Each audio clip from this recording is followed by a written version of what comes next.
This isn't actually my first Fallout game. I went from Brotherhood of Steel to 3 to New Vegas, and now Fallout 1, which is a wild order. This is, however, the first Fallout game, and it came out in 1997, developed by Interplay Studios. Fallout is set in an alternate future where bombs did drop, and it also has 1950s vibes as well as future vibes. It's retro-futuristic. Imagine the Jetsons and the 1950s met Mad Max, and it was very violent, and that is the world of Fallout. You are from Vault 13.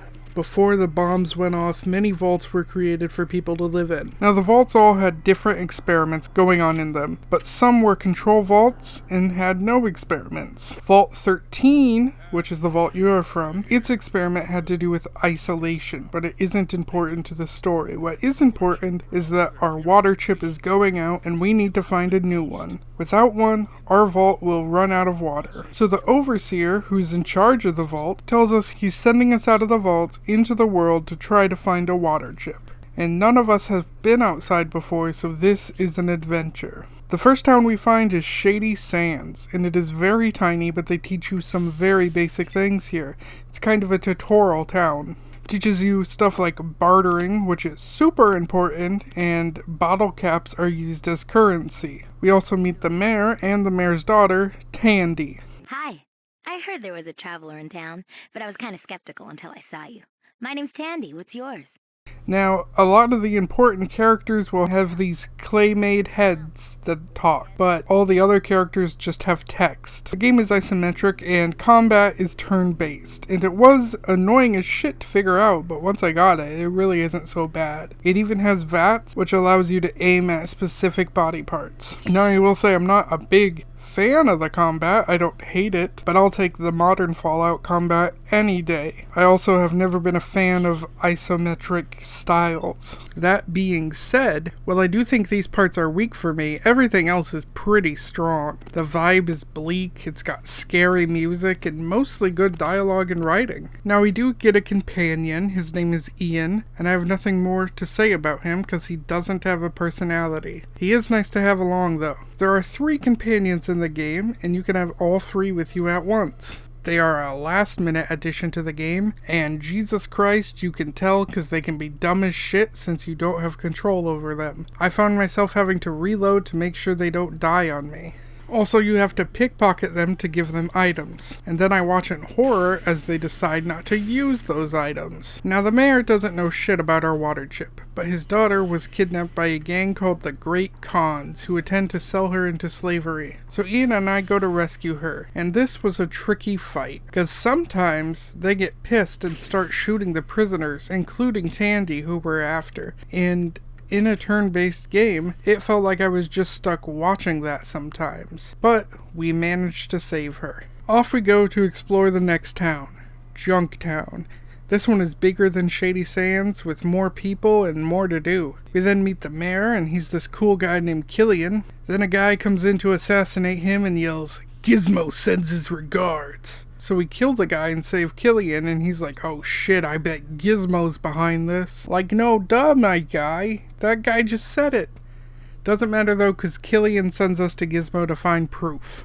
Now we go to Gizmo and convince him we want to be hired by him to kill Killian. He accepts, and we have it all on voice recording. So we tell Killian, and then he asks if we'll help him kill Gizmo so we can get back to having peace in Junktown. So that's what we do. Also, there's a dog who's sort of referenced to be Mad Max's dog. In fact, Mad Max's outfit from Road Warrior is here, and not only wearable, but there are multiple people who have it. Anyway, the dog won't let this family into their house and chases them away. So we give the dog some food, and now this is our second companion, Dogmeat, who seems a bit smarter than my human companions, as he actually seems to do priority targeting, flanking, and retreating. And other than retreating, Ian doesn't seem to know anything about strategy. But no water chip there, so off we go to an even bigger place, the Hub. This place has way more stuff in it, and is the biggest city in the game. There's a lot of trading we can do here, which is good, but one complaint I have about bartering though, is that you can only make the number go up once per click, meaning if I'm trading something for 600 caps, I gotta click the mouse fucking 600 times. I also want to mention that the voice acting is pretty damn good for a 90s computer game. We got tons of top tier actors, from Ron Perlman to Keith David.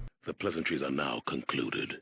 Do you wish to hear about the job? We do a ton of side quests in the Hub, but no water chip. We do, however, fight a Deathclaw, a giant vicious beast, and despite that I gave Ian a gun and told him to use it, he decided rather than reload the damn thing, he'd use martial arts on the fucking Deathclaw. We also meet a religious nut from the Children of the Cathedral, who will be important later, but not at this second. She goes on about how everyone will join them or die, so I kill her instead. We also meet Harold, who once went with his friend Richard Gray to a base to figure out where these mutant creatures were coming from, because their town kept getting overrun by monsters. So Harold, Richard, and others went to this army base, but while there was robots and monsters, and both of them ended up falling into strange chemicals. What happened to Richard, we don't know, but what happened to Harold... Got killed. God, I love that joke. Now, we happen to have a time limit for getting this water chip, and I fucking hate time limits. That being said, this is actually a pretty fair time limit. It gave me 150 days, and I got it with almost 100 days left. However, here at the Hub, there are water merchants who can greatly extend that time limit if you are worried. I didn't have them do this, though, because I was afraid of someone following them to the vault and slaughtering my people, but it is a thing you can do. Again, no water chip, so off we go to the next area. Now we are at the Necropolis, and this place is surrounded in ghouls, which are people who have been quite mutated due to radiation. Some are still able to talk and think, etc., but others are too far gone and are the equivalent of zombies now. We meet some ghouls who do know of a water chip, but ask us to please not take it or they will die. And I could just take it anyway, but I decided to try to get their old water pump working so that I can take the water chip and they will still have water. I also meet a guy named Set, who is leading the ghouls. He doesn't like me very much, but offers me absolute junk in return for killing some super mutants guarding a water pump. And these super mutants are fucking stupid. Some have more intelligence than others, but they aren't that bright. Hey, you not look like ghoul. Okay. Move along then. They have been sent here to guard the water pump in case anyone from a vault ever needed water. And what do you know? I fell into their trap. Kinda. I think a lot more was supposed to happen here, but I just kind of slaughtered these hulking giants and fixed the pump, got my water chip, and headed back to my vault with the good news. And on my way back was a lot of exploring. It can be dark and creepy, and fucking bizarre monsters are out there, like these centaurs or other monsters that came from that military base Harold was talking about. At last we make it to Vault 13. Wow, our overseer says. Good work, but I can't let you stay because those super mutants sound fucking scary and they're looking for vault dwellers. Yikety yikes. Go kill them all and come on back. So sadly, we are forced to leave the vault yet again. So off I go to meet the Brotherhood of Steel. These guys hoard technology and are an exclusive group, with members either being scribes who spend ton of time learning things, kinda like being in college forever, or knights who wear these giant suits of power armor and use heavy weapons or energy weapons. They say if I want to join that I gotta do a dangerous test in which they expect me to die. But I don't, and they're kinda bummed out, but they honor their word and make me part of the Brotherhood of Steel. And once we get in, wowie zowie, there are knights everywhere. We get new gear, some training, some medical procedures to boost stats, which by the way, stats do matter, but I found my equipment upgrades mattered far more than my level ups. I'd take a new suit of armor over a level up any day in this game. We also learned from one of the smartest people there that she has been doing research and it turns out mutants are sterile and can never repopulate. We go to some meetings and convince the Brotherhood of Steel that they should help me with my super mutant problem, because the super mutants are armed to the teeth and will eventually come for them, so we might as well come for them before more mutants are created. And yes, I know I said mutants are sterile, but there are still mutants being made. They drop people into these chemicals and then they come out as mutants. Now the air outside is already toxic, so those who have been already used to the air have antibodies to fight off the chemicals if they get dumped in. This makes anyone dumped into the chemicals either die a painful death or become a super mutant but very stupid. Now because Harold and Richard Gray were both from vaults, their body had not built up this anti-mutagen protections. But point being, to create these smarter, better super mutants, they need to have a more pure body that hasn't been exposed to the radiation. And vaults are the perfect place for that. So the Brotherhood agrees to send some men to the military base. Next I go to the Boneyard. Here we meet our last member, Katya, and she's like a female Ian. She has no personality, she's dumb as shit, and she's loyal to us. In fact, while I liked having teammates at the beginning, they aren't useful anymore and I find them causing more problems more often. They also fucking friendly fire all the time. They run into battles they can't win head on and get right in front of your fire too. We fight some Deathclaws and then a Deathclaw mother who is laying Deathclaw eggs. This place is stupid though, and I got blocked on this bridge because the fuck wouldn't move no matter what I tried. So I had to kill him because the game left me with no way to get around him, and this was not good, and before I fucking knew it, I basically had to fight half the town and kill them. What a fucking massacre. Anyway, we get power armor and head to the mutant base to fight. At the mutant base, my team and our Brotherhood of Steel team tear the place up.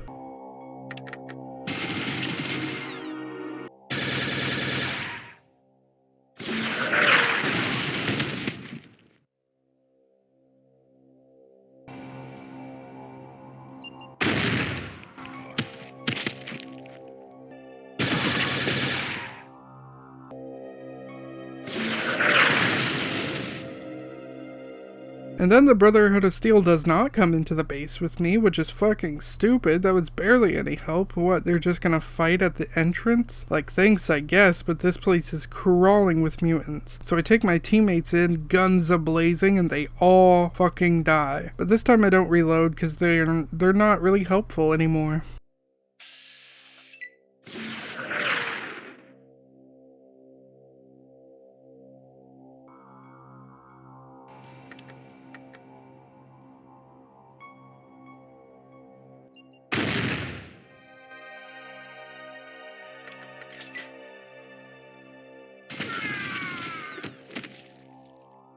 Normally, I would never reload if they died and would just accept the consequences of my actions, but with this game I was struggling enough at the beginning that I figured I needed them to win. But now that I played much further, I realized that probably isn't the case and I've decided to live with my actions. I just didn't expect them all to die, or even to all die at once. That was a fucking shocker. Fortunately though, most of these mutants are dumb as shit, and I can get some friendly fire going. Some of them are dumb to the point they don't even know how to attack back. And this area kinda sucks, cause it expected me to connect a radio to a computer to use the radio to control its force fields, whether they're on or off. And what the actual fuck, cause I've never done anything like that in the game before, so how was I supposed to guess to use a radio to shut off the force fields by connecting it to the computer? I wouldn't have known to do that. I had to look that up, cause I just got stuck there and was like, what the fuck? And they're like, here, do this thing that you've never had to do before. I'm guessing it's a 90s game, right? So they purposely put that in there to sell some copies of like some sort of game guide, I also killed someone who was possibly important. I didn't know they were important, but thanks to the guide, at some point I know I was supposed to be kidnapped and interrogated by a super mutant lieutenant who would have revealed a lot of exposition to me. But that didn't happen because I think this was probably him. Whoopsie. After killing more cultists and downloading stuff, we set this place to blow up.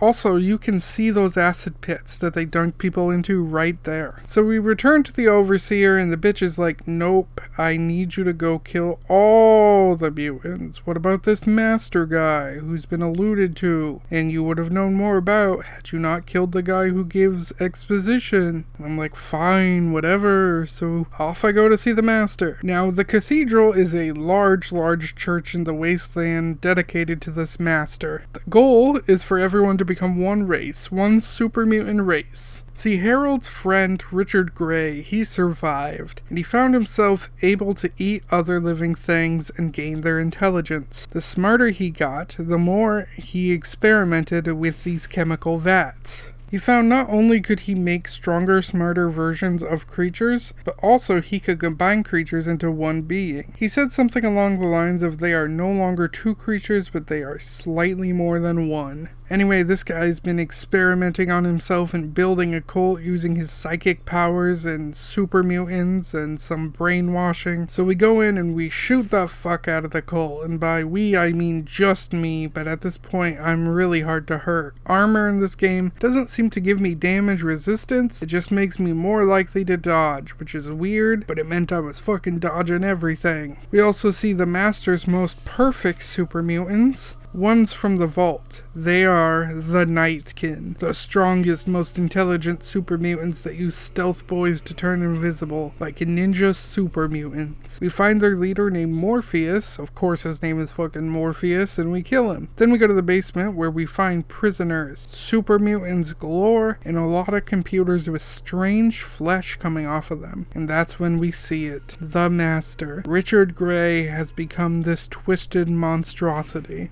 Not only does he have body parts from things he has eaten just fucking jetting out of him, but he grows like a fungus and has become part of the computers. And so the Master speaks to us.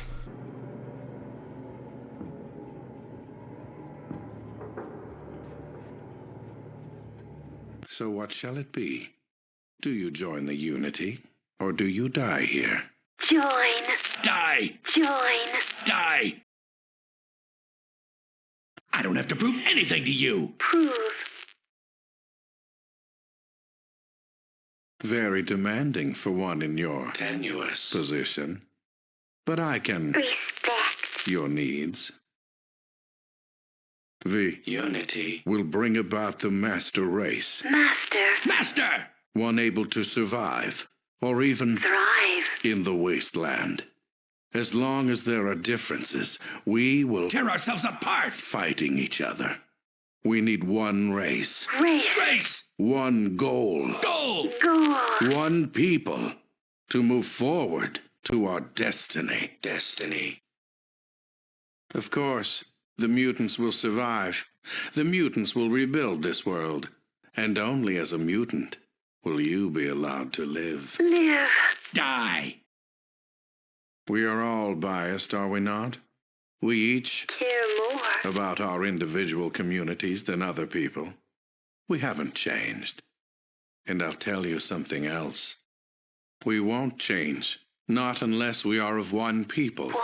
One race. One. The Unity will allow us to move beyond these petty concerns and deal with the major problems at hand. You do want to be a part of that, don't you? You think you can destroy me? Destroy? Me. Now the Master, who, by the way, is the voice actor of Winnie the Pooh, fights us, and he is actually a hard battle. He has about 5 times my health, and every couple of turns he brings in super mutants to fight as well. Now if you have a high enough intelligence and choose the right speech options, he would have found out his super mutants can't reproduce and therefore aren't perfect creatures, and this would have caused him to kill himself. But that's not what happened with me. I just fought him to the death, and upon dying, he started a timer on a nuke. And then I rushed to the nuke to stop it, but somehow I just started a second timer on it because I guess it can't be stopped. So I hurried my ass out of there and survived the fucking nuke. So I guess it was like a small nuke or something. I'm just gonna say it was a bomb that was big, but not a nuke. Cause how did I survive that? Anyway.